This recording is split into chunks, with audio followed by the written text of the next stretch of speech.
जी अस्सलाम वालेकुम। पिछली क्लास के अंदर हमने पीएचपी के थ्रू डेटाबेस के साथ कनेक्शन बनाया था और उस सारे प्रोसेस को स्टेप बाय स्टेप हमने कोड लिख के देखा था कि कैसे पीएचपी का कोड लिख के हम डेटाबेस के साथ कनेक्शन बना सकते हैं। आज वही डेटाबेस के साथ कनेक्शन हम चैट जीपीटी की मदद से बनाएंगे। हम देखेंगे कि चैट जीपीटी कैसे हमारी हेल्प करता है कोड जनरेट करने में और कैसे हम उस कोड को अपने मकसद के लिए यूज़ कर सकते हैं। चलिए आइए स्टेप बाय स्टेप सारे प्रोसेस को देखते हैं। ये मेरे सामने चैट जीपीटी ओपन है। हमने कौन सी डेटाबेस के साथ कनेक्शन बनाया था पहले उसको देख लेते हैं।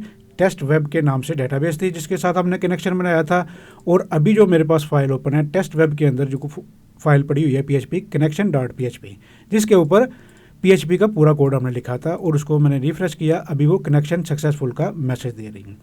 इससे पहले कि मैं चैट जीपीटी से कोड जनरेट कराऊँ, हम एक काम करते हैं कि मैं सी ड्राइव के अंदर, एग्जाम के फोल्डर के अंदर, एचटीडॉक के अंदर जो टेस्ट वेब है वहाँ पे जो कनेक्शन की फ़ाइल पड़ी हुई है PHP की, उसको मैं कट करके बाहर मेन ला के वहाँ पे पेस्ट कर देता हूँ। अभी यहाँ पे कोई भी फाइल नहीं, क्योंकि हम चैट जीपीटी से कोड जनरेट करवाएंगे और उस कोड को यहाँ फाइल बना के यहाँ पे सेव करेंगे।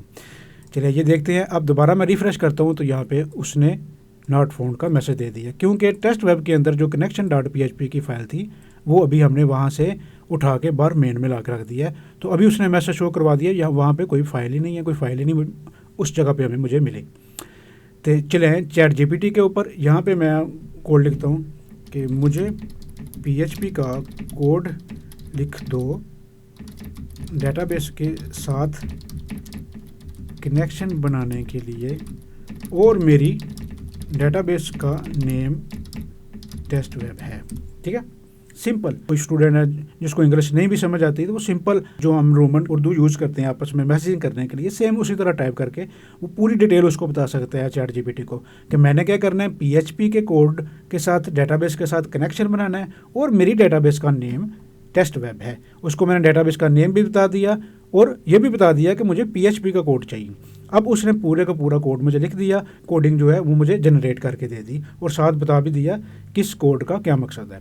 अब सिंपल यहाँ पे मैं इस कोड को कॉपी करता हूँ, कॉपी करके नोटपैड की फ़ाइल ओपन करता हूँ, यहाँ पे कॉपी करके यहाँ पे पेस्ट कर देता हूँ। ठीक है, यहाँ पे मैंने सेव कर दिया, इस फाइल को सेव करता हूँ कहाँ पे, जैम के अंदर htdoc के अंदर टेस्ट वेब का जो फोल्डर है वहाँ पे। यहाँ पे इसका मैं नाम दे देता हूँ con.php।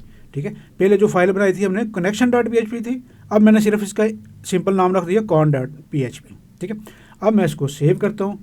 सेव करके दोबारा यहाँ पे आता हूँ टेस्ट वेब, वहाँ पे connection.php तो फाइल नहीं पड़ी वो। ठीक है, अब यहाँ से मैं सिर्फ कॉन लिख देता हूँ .php, लेकिन अभी भी उसने एरर दे दी है कि वो हमारा कनेक्शन सक्सेसफुल नहीं बना। अब क्या एरर है वो वहाँ पे जाके हम देखते हैं। जब भी चैट जीपीटी से आप कोड कॉपी करें, ठीक है, कुछ चीज़ों का आपने ख्याल रखना है। जैसा कि पहले हमने पिछली क्लास के अंदर देखा था, पूरा कोड भी लिख के देखा था। ठीक है, अब यहाँ पे वही उसके साथ हम कंपेयर करते हैं। सर्वर नेम लोकल होस्ट है, ये ठीक है। यूज़र नेम हमारा क्या था, हमने क्या यूज़ किया था, रूट यूज़ करना है। पासवर्ड हमने एम्प्टी छोड़ दिया था कि हमें कोई भी पासवर्ड नहीं रखा, हमें डेटाबेस के लिए अभी कोई भी पासवर्ड नहीं चाहिए। अब मैं इसको सेव करता हूँ दो चीज़ों को चेंज करके, एक तो यूज़र नेम मैंने रूट कर दिया और पासवर्ड जो है उसको रिमूव करके एम्प्टी कर दिया। अब मैंने इसको सेव किया, सेव करके दोबारा यहाँ पे अपने वो जो है टेस्ट के अंदर con.php की फ़ाइल है उसके ऊपर रिफ़्रेश करता हूँ। ठीक है, अब उसने कनेक्टेड सक्सेसफुल का मैसेज दे दिया, मीन्स उस डेटाबेस के साथ हमारा जो कनेक्शन है वो सक्सेसफुल बन गया है। इस तरह से चैट जीपीटी की आप मदद ले सकते हैं, कोई भी कोड जनरेट करा सकते हैं, लेकिन उससे पहले उस कोड का थोड़ा सा आइडिया आपको होना चाहिए। उसका जो मेन मकसद है, जो मेन उसका थीम है, किसके लिए कौन सा कोड यूज़ होता है, कहाँ पे क्या चीज़ यूज़ होनी है, ये सारे कंसेप्ट आपके क्लियर होने चाहिए। यही सारे कंसेप्ट इससे जो पिछली क्लास थी वहाँ पे हमने स्टेप बाय स्टेप डिटेल के साथ सारे देखे थे। अब ये वाला कोड जनरेट कराने से बहुत ही सिंपल है, लेकिन इससे पहले दो मेन बेसिक कंसेप्ट है वो आपके क्लियर होने चाहिए।